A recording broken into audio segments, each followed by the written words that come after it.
Döndük, evet. Tramvayla mı? Bizden sonra tramvayla çalışmak çok zor olmadı mı sizin için? Anladım. Olsun. Merhaba arkadaşlar, yepyeni haberlerle karşınızdayız.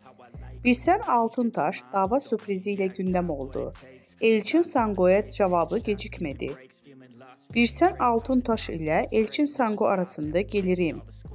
Dizi sektöründe yaşanan tekelleşme iddiaları hakkında yaptığı açıklamalarıyla gündeme gelen Birsen Altuntaş, Elçin Sango'ya dava açtı.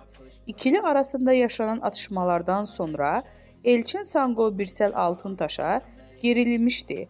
Elçin Sango Birsel Altuntaş'a sürpriz yapacağını söyleyerek kavganın fitilini ateşlemişti.